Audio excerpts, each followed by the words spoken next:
Hello, everyone. Welcome to the RSG educational Zoom meeting as we prepare for the upcoming breeding season here in the U.S. for both sheep and goats in the small ruminant practice. I'd like to welcome you on this evening. We've got a very packed, hopefully informational and educational session planned for you. Stanton Warren is coming to us from Missouri. He is our client services representative that helps with the scheduling and helps coordinate folks into host sites and to our clinics, both in Indiana and we have a person based in Texas as well to do that. Scott Flanagan, Dr. Flanagan, is based in Ballinger, Texas, right outside of San Angelo, and he'll be participating in our session here today as well. And then we are anticipating Dr. Tad Thompson to join us from New Zealand. He is at the RSG Breeding Center in New Zealand right now, and he hopefully will be able to log in with us here during the meeting this evening. So we do plan to take about an hour, no more than an hour of your time here. I know it's St. Patrick's Day if you're watching this live, so cheers to everyone that celebrates St. Patrick's Day.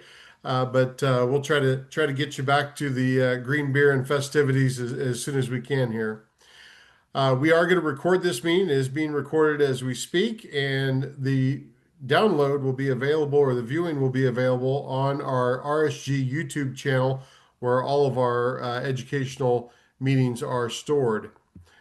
I'm going to start out just by, first of all, kind of going through some very basic things with you. We do have the RSG website up, which does have a lot of resources on it. It's reprospecialty.com. There is a resource piece in the navigation here where you can find those educational videos. We also have a gestation calculator, which will allow you to plug in your mating date, and it'll automatically tell you when the lambing or kidding date will be based on your breed date.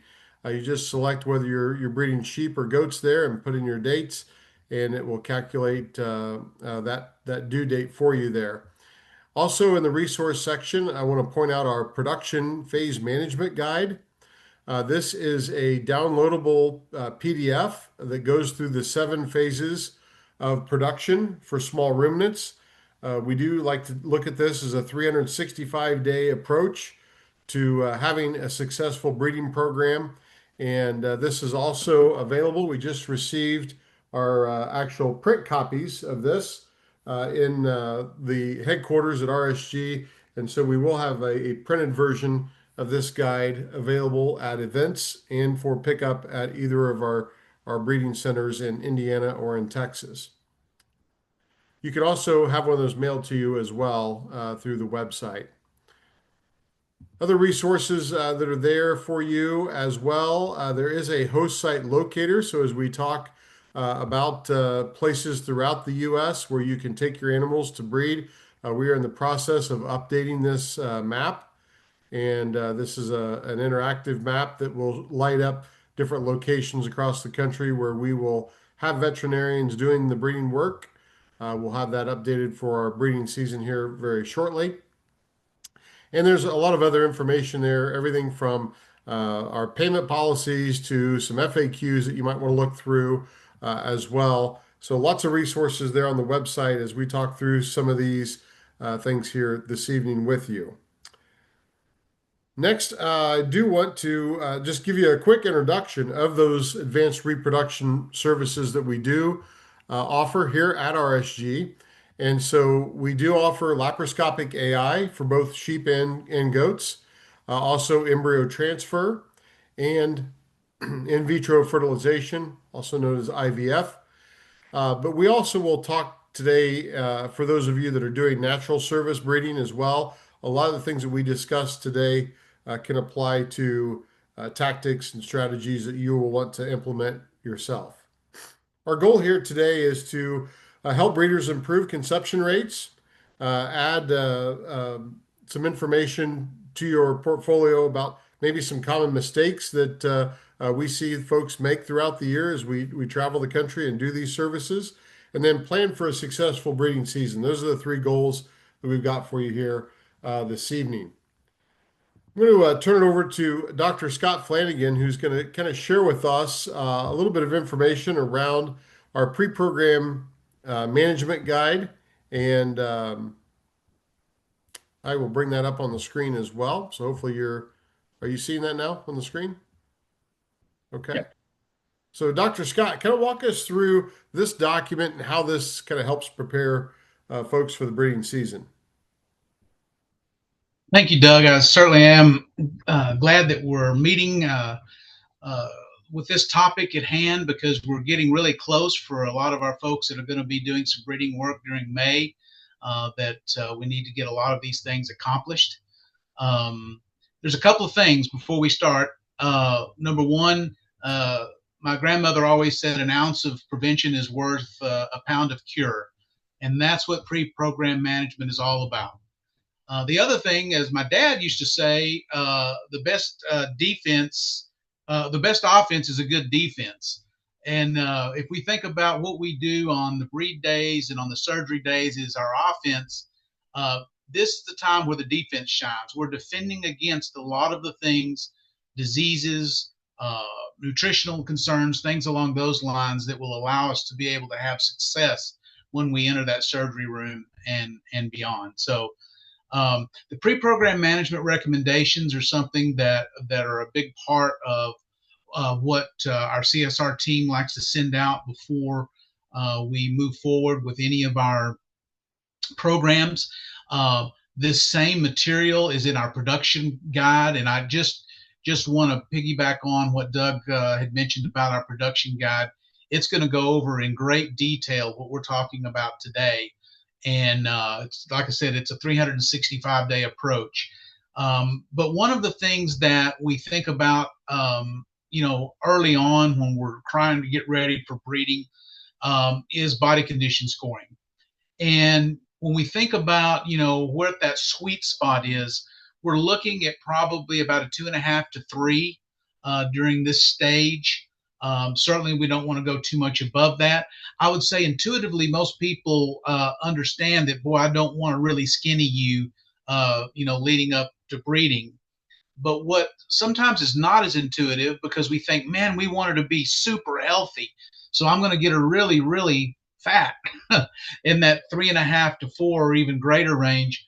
Uh, by doing that, even though we're killing our ewes with kindness when we feed them that much, we're actually going to see a decrease in our results when we bring those ewes in too fat. So I really want to make this a big emphasis point. It's something that I've had to learn as a producer myself the hard way. There are a cascade of problems that occur when we have ewes that are too fat that make breeding difficult. Number one, if we just think from the surgical standpoint alone, it's extremely hard to do a surgery when that reproductive tract is covered in fat.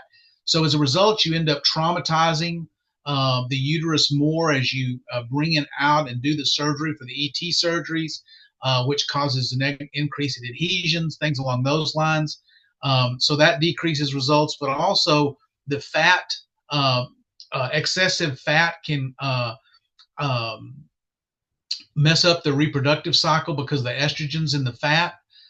We also see an issue where, as we go through a pregnancy, even after we breed them, that if we have an excessively fat animal, that she can have more problems with pregnancy disease and ketosis during late stage pregnancy. So I just want to get that out there as a main emphasis point as we approach the breeding phase.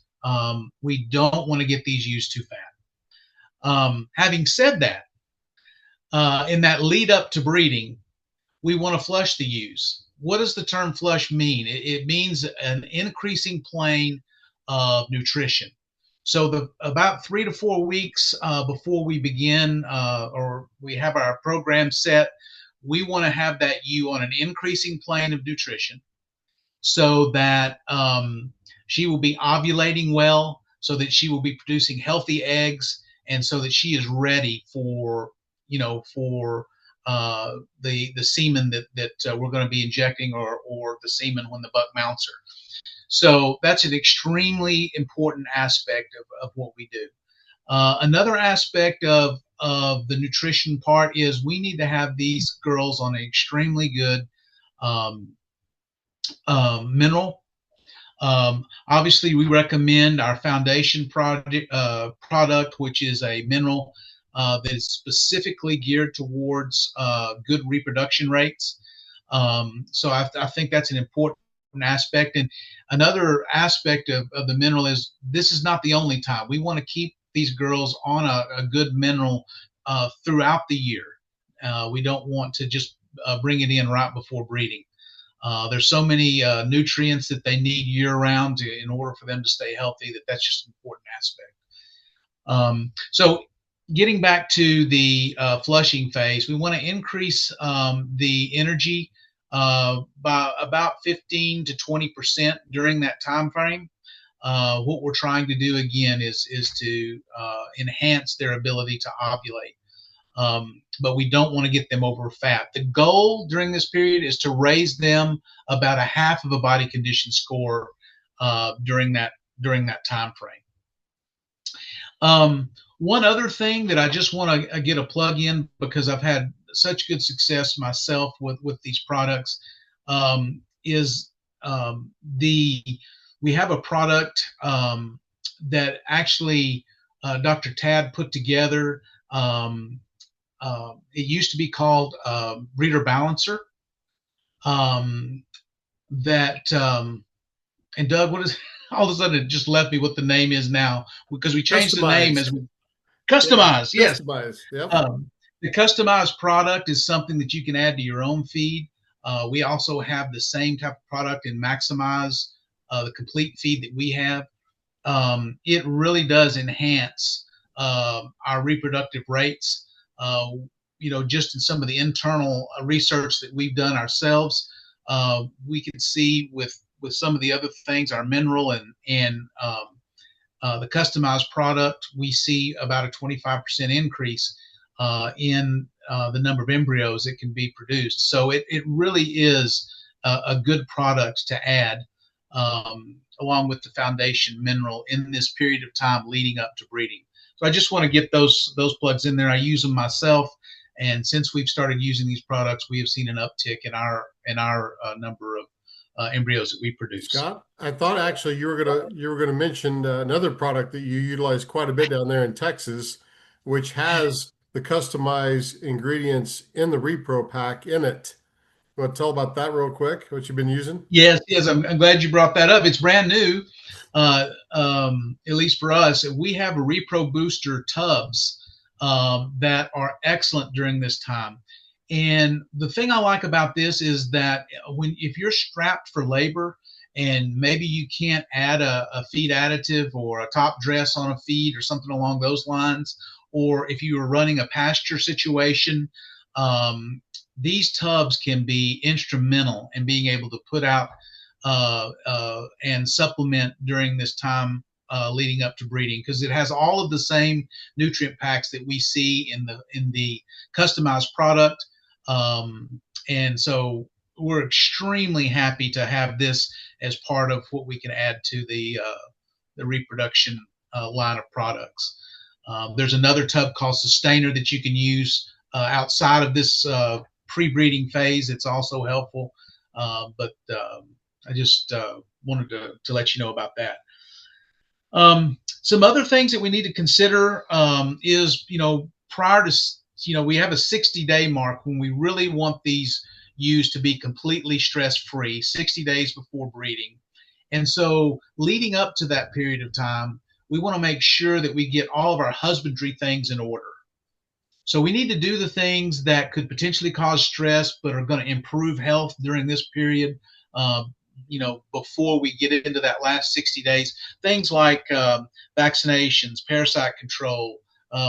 That's when we would do our shearing, trimming our hooves, things along those lines. All those things are extremely important. So let's think about vaccinations. Obviously, the CD&T vaccine is one that we want to make sure that we do for our ewes. From a reproductive standpoint, it kind of depends on the area of the country that we're talking about. But the vaccines for chlamydia and Vibrio can also be an important aspect. I want to mention that if you do use those vaccines, be sure if they've never been introduced to the vaccines before that they get a shot and a booster 3 weeks later to start the program, and then you can do it once a year afterwards. A lot of people will just give the one shot, and then, for yous that have never had it, and you're not getting your full protection when you do that on your vaccination products. So those are two vaccines that you can add along with the CD and T based on need. There are a lot of producers that don't use that because they're not in an area where chlamydia and Vibrio are as prevalent, or a herd that's closed where they don't see that as much. Another thing in regards to parasite control, there's not one deworming plan or deworming product that we can recommend because it's all based on the rainfall amounts, the weather patterns of your area, the number of potentially resistant worms in your area, things along those lines. But one thing that I will say that I think, regardless of where you are in the country, I think the two dewormer protocol has been the current recommendation for the last few years in regards to how we can control these worms. And what I mean by that, at the time of deworming, you actually use two products given at the same time. But you want to give the two products that are from different classes of dewormers. And typically we have three classes: the ivermectins, which like Ivomec and Cydectin. We've got our white dewormers like albendazole or valbazin, fenbendazole, which is like Panacur or Safeguard. And then we have our nicotinics, which are like, not Panacur, levamisole, excuse me. And so if you make sure that you pick one from each of two different drug classes if you use the two dewormer protocol. But that is a good way to deworm, and I think it will help reduce the amount of resistant worms that are accumulating in your environment. So that's another little thing that we want to recommend as far as deworming protocols go. Some other things that we need to consider as we are getting geared up for this is a lot of times our focus is on the female side. We forget that our bucks also benefit from flushing. They benefit from us doing all of our vaccination and our pre-program management, trimming the hooves, things along those lines. If you've ever seen a buck with his hooves that are grown out so much that it causes them to rock back, you know that these guys just can't mount successfully like they need to and breed a large number of ewes. So, foot care, checking for hoof rot, just like we do in our females. During that time, if you start to see evidence of that, obviously there's antibacterial antibiotics that you could give, but also hoof treatments and foot baths can be an extremely beneficial aspect of your prevention program.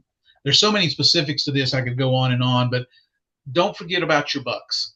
And one thing that we want to make sure that we do is 30 to 60 days before breeding, you want to make sure that your bucks are fertile by having a breeding soundness exam, or at least a fertility check to make sure. If you do it that far out and you see a problem, then many times either you can fix that problem or you can help by using some of our products, like I just mentioned with the customized. That actually helps bucks too.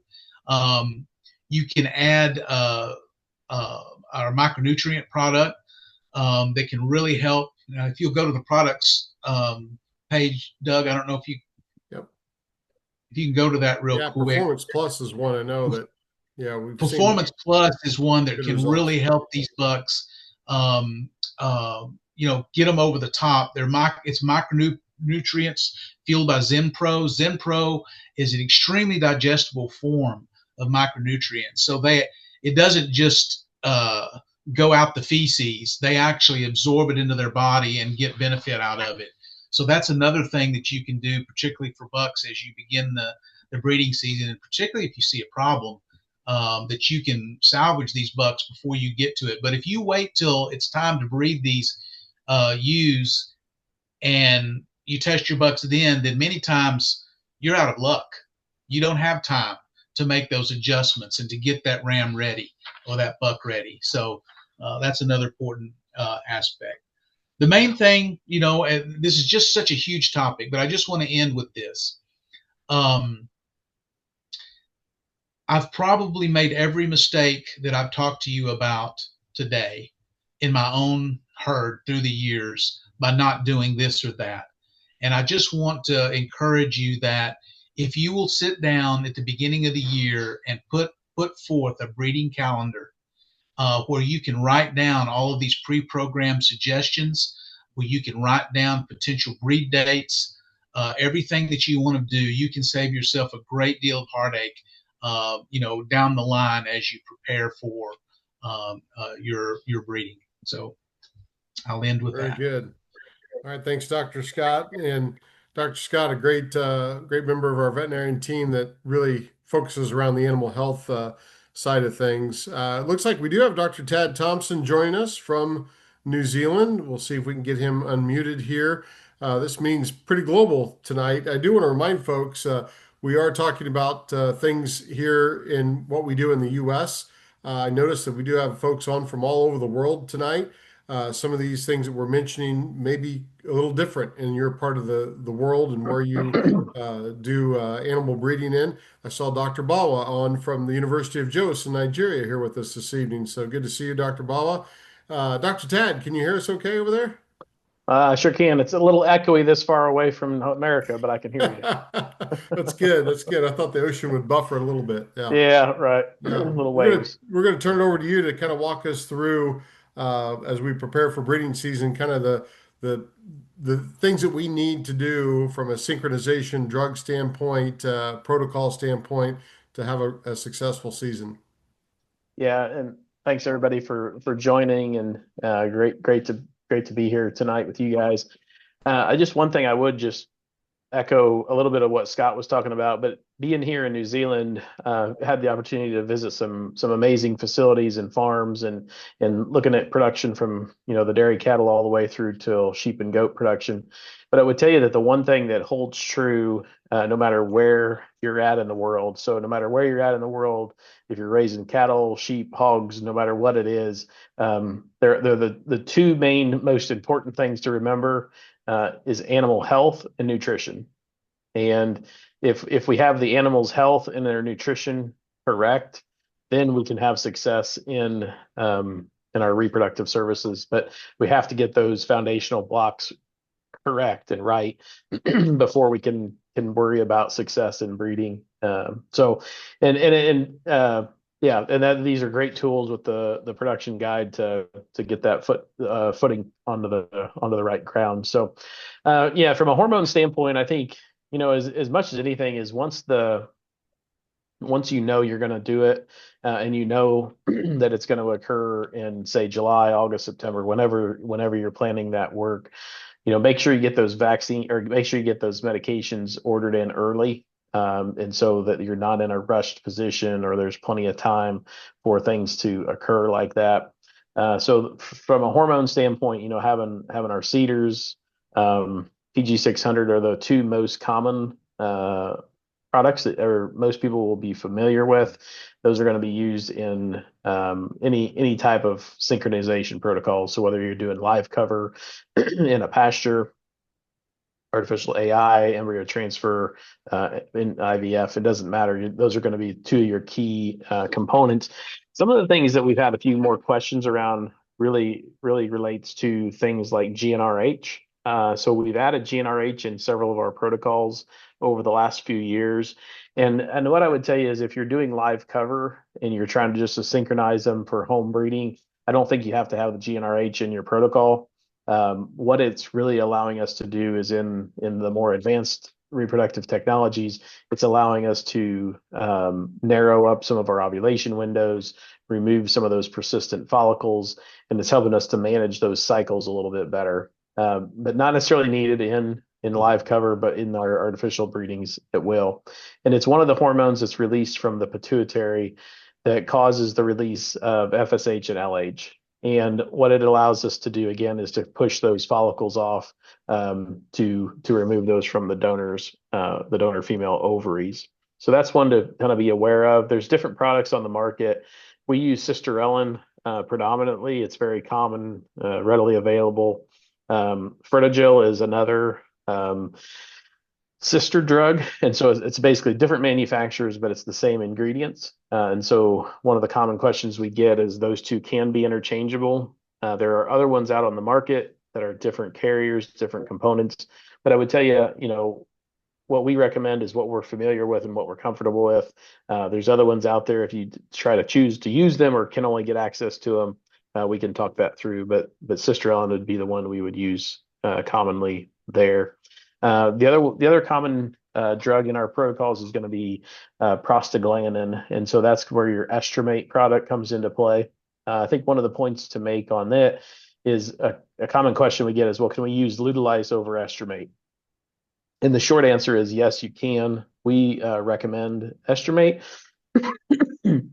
It's a smaller dose volume that you have to inject, but it's also gentler on the system, so you get a little better effect with a little less impact on the animal. And so the prostaglandins, when you put them into those systems, is there to remove that corpus luteum, and they can have an impact. If you ever want to see the impact of prostaglandins on an animal, stick around a vet clinic when they're giving that to a mare.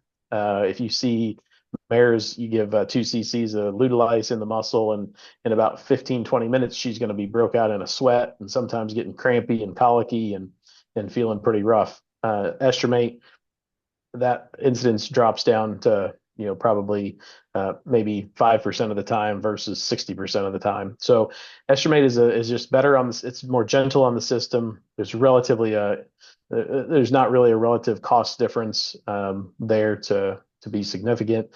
So estromate would be one that we would recommend over Lutalice, but both are effective.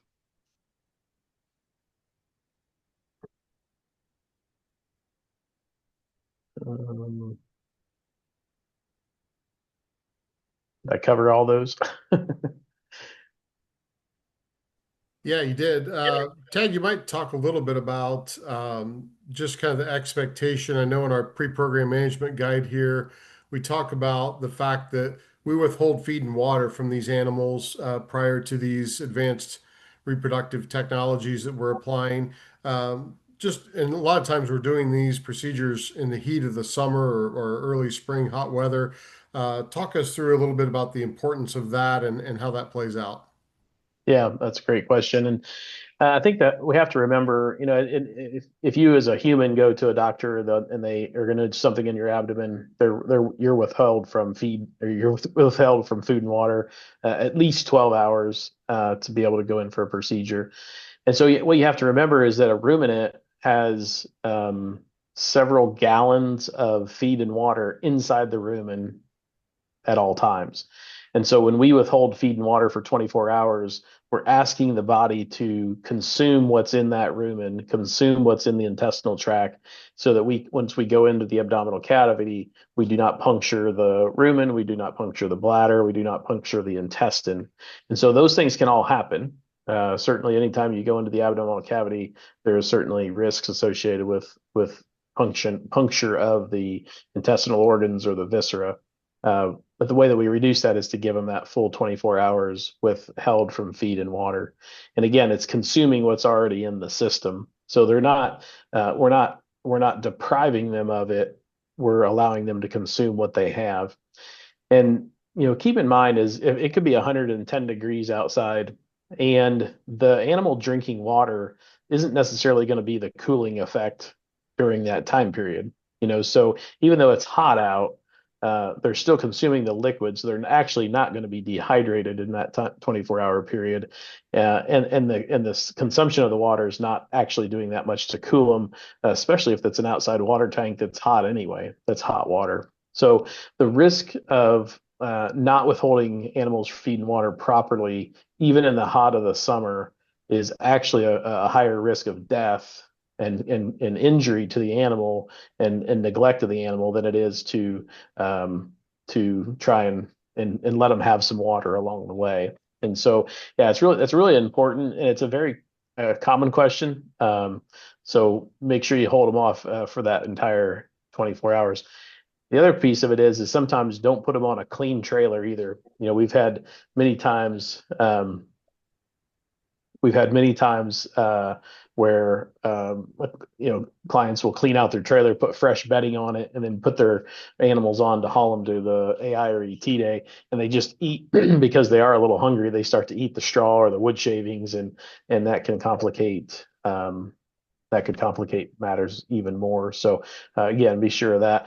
Put them on a dirty trailer to take them to where you're going to get the procedures done, and have clean bedding on the trailer in the tack room that you could bed the trailer with in before you go home. Along those same lines, Dr. Tad, let's talk a little bit about transportation because I think, especially newer folks to maybe doing this are concerned about the stress of transporting maybe their animals into a breeding center or a host site. What do you consider kind of low stress, low risk in terms of transportation? Yeah, and so from a distance standpoint, over the last 15 years, we very commonly have clients hauling 4 hours, very commonly, with no negative effect to it at all. And so what you have to remember is that these animals they're going to go through a stress period regardless. And so the whole timeline of withholding feed, AI, getting back to feed, and so like all that time period, regardless of whether it's in your own barn, or whether it is in a trailer going to someplace, really is there's not a whole lot of difference in that scenario. Now, if they're Western range ewes who have never been on a trailer, yeah, their stress level is probably going to be a bit higher. But any of these animals that have had some regular regular exposure to people, their stress pretty minimal. And lastly, spend a few minutes just talking about the protocols. We're not going to show protocols here in this meeting. That is our intellectual property and the way they're set up. But obviously, if somebody does choose to breed their sheep or goats with RSG or an RSG host site, we do provide those protocols. What are the kinds of things that are in there, and what are the things to really make sure you're on time with your execution of doing? Yeah, and I think the timing and execution is the right terminology there. So within that protocol, it's going to back out the protocol well in advance of when the seeders go in. Seeder insertion is important, but if it's 12 hours one way or another, that's not as relevant on the insertion. What's really important is when those injections start. When are we going to give them an estromate injection? When does the seeder get removed, and what do they get injected with? And so the timing on the back end of the seeder schedule is a lot more critical that we get it correct and get it right and get it accurate. And shot volumes is real, one of those other interesting topics. So if the volume is too small, you have to be more accurate. Certainly, if it's too big, you have a little more margin of error when you're pulling it up in the syringe. But the accuracy of our injections is also highly important. Very good. A lot of these drugs that Dr. Tad has mentioned, you can purchase on our website through the RSG pharmacy.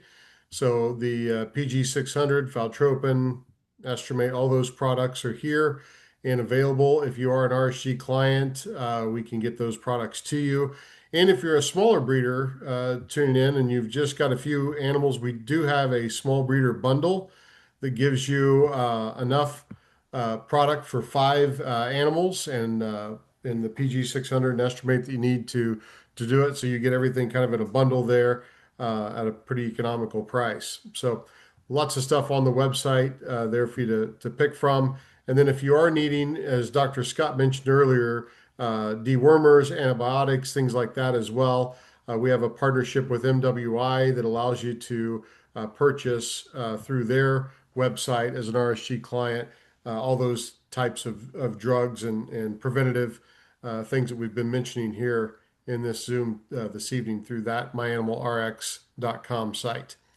I want to spend a few minutes just talking about semen and sire selection.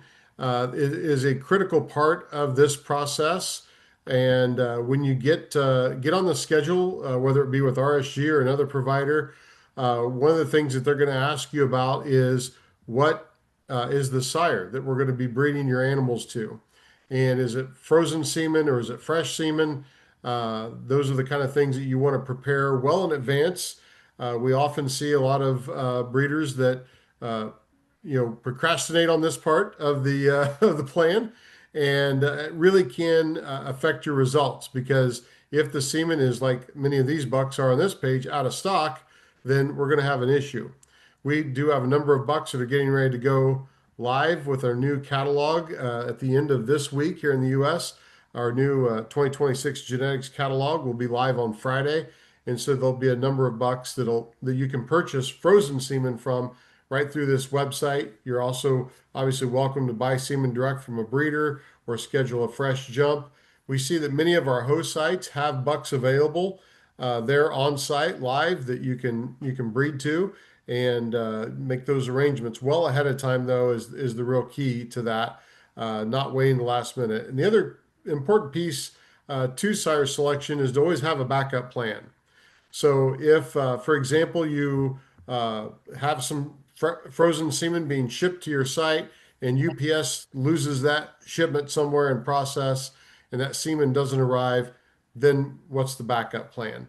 Likewise, you might be ordering a fresh jump of semen to breed your animals with, and if that fresh jump arrives and the veterinarian views that sample prior to breeding and they deem that it didn't survive transport and the quality is not good enough, then what's the backup plan for that scenario? So always have a plan B in place for breeding season, whether you're breeding sheep or goats from a semen perspective. So all those bucks, both sheep and goat sires, are right here at reprospecialty.com. As I said, the new genetics catalogs will be available at main event this weekend in Des Moines, Iowa, at the Iowa State Fairgrounds. We'll have actual printed catalogs there, and the online version will be live Friday, and all these bucks will be available for purchase on Friday as well when we release the new bucks. So lots of good options there to choose from. If you are hauling in animals to RSG, to our headquarters in Indiana, we do have live bucks available there as well for fresh semen. And obviously, it's our main storage hub, so lots of frozen semen options there for you to pick from as well. I'm going to turn our attention to Stanton Warren, I introduced earlier. He is our goat aficionado there in Missouri. Also, our client service representative that works with a lot of our clients on their breed days and their schedule, and also coordinates a lot of IVF programs for us as well at RSG. So, Stan, I don't know if you can unmute. There we go. Stan, if you would kind of walk through as you talk to clients, like what are the things that they need to be thinking about when planning their breeding season? Kind of give us a little bit of information to help us kind of walk through that process of dealing with what you help manage in that important step. So thank you, Doug. And I remembered to take myself off mute there. But I'll kind of go through a checklist here, and it's not a comprehensive checklist by any means, but I I just kind of want to go through maybe some hot takes of what to think about when you're preparing for a procedure day. Initially, I want to talk about kind of some scheduling issues and arrival times and situations around that. We'll be working with you along the way with getting your protocols, make sure you've got your drugs, make sure you've got your semen picked out and where it is at and located, and kind of help you through all of those processes. And then really close to the day, we will send out what we call our cedar pull times and your arrival times. That'll come together in an email. And we just ask that people show up for the procedure, whether it's in clinic or at a host site, 30 to 45, even 60, maybe an hour early for before your arrival time or your scheduled time. So just to be there to get in line with everybody, get everything planned out so that everything moves smoothly for that day, and just to be prepared. And so I also want to point out, though, that even though everything is very timed, your cedars are going to come out at a certain time, your and your appointment time for breeding is going to be a certain time, we still have some flex time built into those protocols and those schedules to still make a good and excellent preg rate or preg rate and conception rate off that work. So just know that there's built-in flex to those times, but still we want to follow everything as closely as we can to those days. So you'll have times, and I'll get into a little bit later on how long it should take when you get to a place for a breeding day, but we'll get into that later. And another thing that I think about as far as arrival times is that when we have a flush day, especially at host sites, those flushes and recips are everyone is generally scheduled at 8 o'clock in the morning on flush day. And so that's something we do at host sites. We're probably a little more timed out maybe when it comes to doing in clinic work. And so that might be 10 o'clock start time. And then I just want to mention something that just comes to mind because it, like I said, a hot take is that when you're doing work at a host site, I would recommend that you ask where you can help and where you would be helpful to that group of people that's taking the responsibility of a host site, just because it's a lot of work, it's a lot of planning, and it's just a lot of work that breed day. And so help out where you can. Don't get in the way, but help out where you can. Something I want to mention too is animal identification, and that's your animals. And I just like to mention that everyone needs some kind of external identification, whether that's an ear tag or even say it's a dairy goat and you've got a collar with a name on it or a tag on that collar with her name on it so that we can know that we're working on, that everything is legible on those ear tags or collars and is accurate. And another thing that we try to caution people is don't have a double numbers on animals in terms of you've got a 225 here and a 225 there, and we want some differences in those. Maybe you have two numbers, but one's green tag 225 and one's white tag 225. So just keep that in mind. Another thing that coming with moving animals around is obviously health papers and CVIs, and if you're going to haul into an RSG site or a host site and haul right back out, you do not need health papers. If you are going to bring an animal to RSG to leave her, you will need health papers. So keep that in mind in your planning ahead. But I also want to mention just from my own experience, if you're crossing state lines to do this work, keep that in mind in terms of a health paper. You just want to be prepared that way.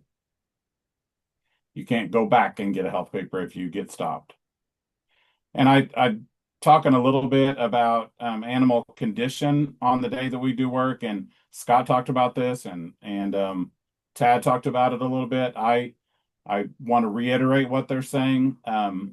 We don't want them too skinny, and we don't want them too fat, and you just want them on a gaining plane of nutrition, and that doesn't matter what animal we're working on, whether that's a lap AI, a flush donor, an IVF donor, or recipient. You want them thinking life is great. And so that is a gaining plane of nutrition. Make sure you take them off feed, hay, and water for the entire day previous to their procedure day. And just that's going to make everybody's life much better, including the animals, on procedure day. And if you suspect that you have an animal that is potentially sick or off or something on procedure day, obviously you've put the money and time into getting her to that point, but you don't want to risk her life going through the process. And so just mention it to the veterinarian that's responsible that day and make sure they know of that animal's situation so they can help you make a decision of what to do. Jump in on me, Doug, if you ever need to. Stan, I guess for those maybe watching this and have never done this before, the first step to reaching out and getting on the schedule and like talking about how far out in advance we book out and probably others do as well. I'm going to bring up the forms page because this is where I think you can take that first step by filling out a schedule request form. It's a breeding schedule request right here for scheduling an appointment. Once you fill that out, tell me what happens next and what they can expect. So that's all going to come into myself. And just because that's through the Salesforce program, that's funneling into me. And then I'll send that out to the CSR that would be taking care of you in that location. If you are at a host site, we have particular people for individual host sites, and then specific people, whether that's Kelly or Ryan for Texas or Lebanon. So I will funnel it out to one of those, or someone else that needs to help with that situation. So back me up. I showed earlier at the start of the meeting the gestation calculator. If I know when I want to have baby lambs or kids born, I start working backwards. How far out do I need to plan for an LAI or an ET or an IVF procedure based on that due date that I'm shooting for? I think ideally it would sure be nice to know what you're going to be doing for us 75 to 100 days before the breeding date. But I honestly think from a management standpoint, when you lamb them out or kid them out, that's when you start planning for what you're going to do.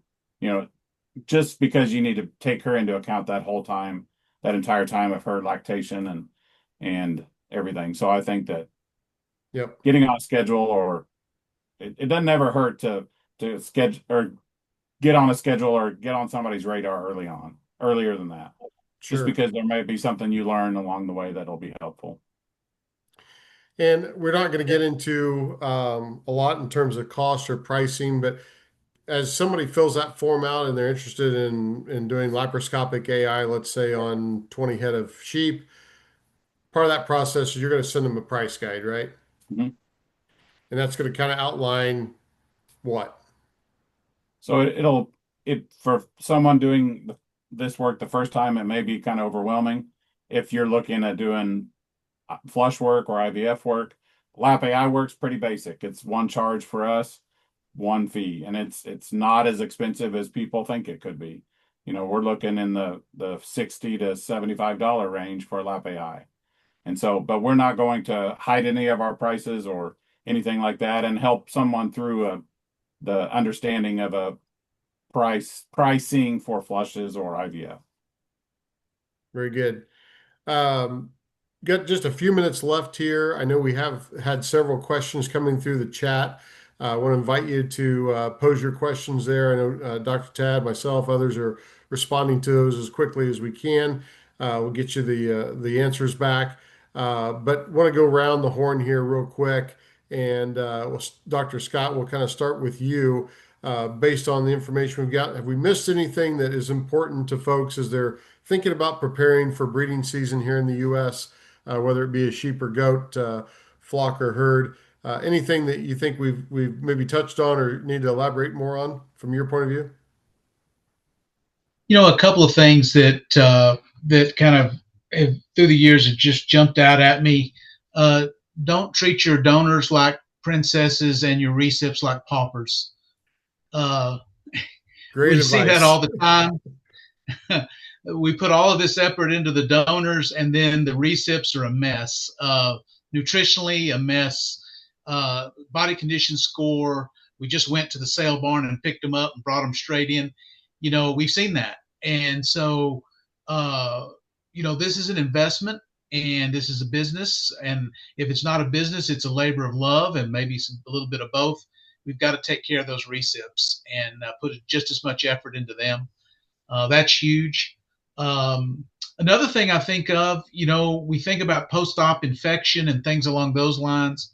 The cleanliness of the environment that we're going to be putting these animals in, whether it's a trailer that's got 6 inches of feces in it, or whether it's a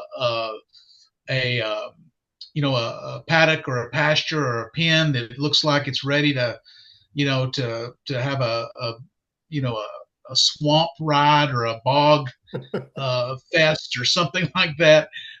Be really careful where you're putting these animals, because in fact, post-op infection is most often caused by the environment. So those are two things that jumped out to me.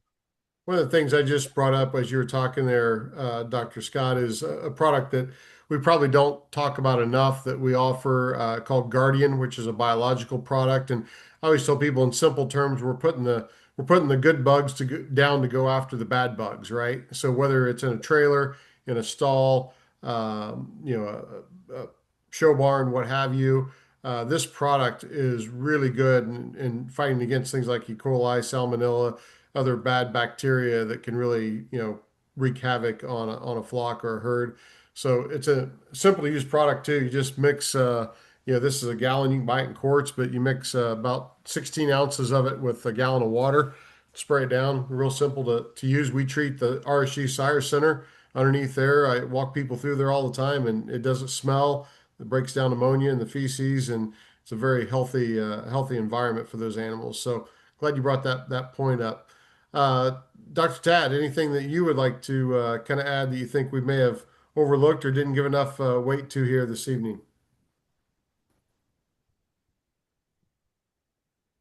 I think you're still muted there.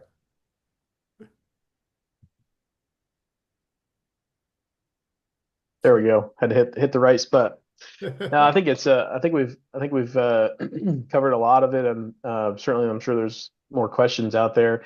I think just health and nutrition, start early and stay diligent. Absolutely. Stanton, any final thoughts from you as well? I think the thing to just keep in mind for the animals in general is that keeping their life consistent, and keeping them as happy as they can be.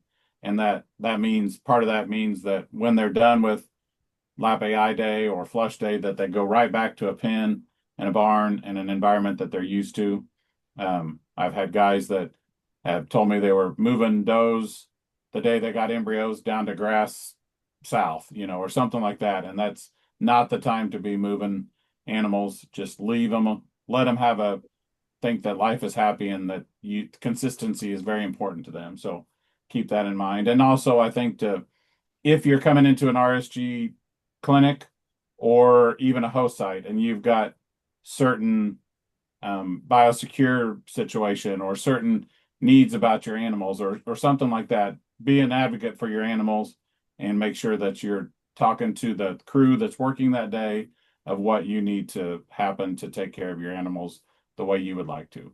So that's just Very something good. to keep in mind on those work days. Good advice, and we do have a lot of resources. Somebody just asked, they joined late and asked if this was recorded. This is recorded, this meeting, and we have a lot of resources on our RSG YouTube channel. You can just go to educational videos through the website or go onto YouTube and search us there. Everything from how to unload your animals at a host site or the center, about how to apply the Guardian product to how to give a IM or a intermuscular shot. All those kind of things are there for you to view those videos.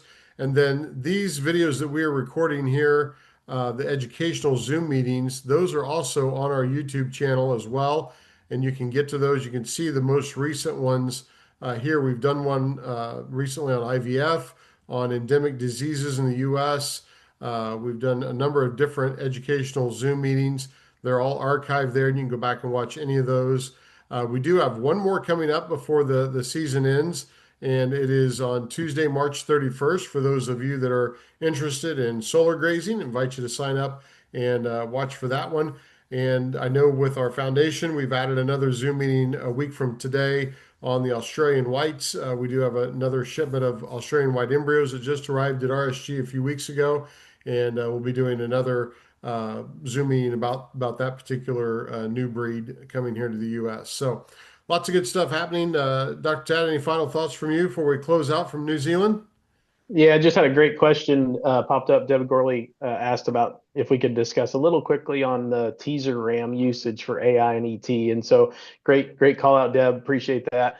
It is very important in those protocols for the vasectomized male that helps to stimulate those animal cycles of that ovulation. So it's pheromones that impacts it from the odor of the animal, helping those does and ewes to go ahead and cycle and ovulate in the proper timing. So we're very big advocates of that.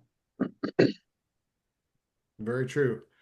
Yeah, those teasers seem to help quite a bit. Yes. Yeah. All right. Well, I want to thank everybody for their time here this evening. If we didn't get to your questions, we'll try to respond to those offline. And if you do ever have anything that you think about afterwards, feel free to reach out. Our client services team that Stanton's a part of is very responsive. We try to get back with everybody within 24 to 48 hours. You can message us through the website, phone call, text, whatever is convenient for you, and we'll be sure to try to answer those questions for you. Our production guides are available for download here on the website. You can get those right now, and you can also pick those up at some upcoming events. Did have a question about semen delivery at events. We are doing that again this year. We'll have semen available for pickup at most of the shows and sales across the country. We'll try to accommodate, save you on some shipping costs by doing that. We will have a deadline of Monday of next week for the Midwest Elite sale that's in Indianapolis. And then we'll post those on our social media site when those deadlines are for getting those semen orders in for pickup. So thanks everyone for your time here today. Don't forget you can watch this in its entirety on the RSG YouTube channel. Have a great rest of your week and happy St. Patrick's Day. Thanks.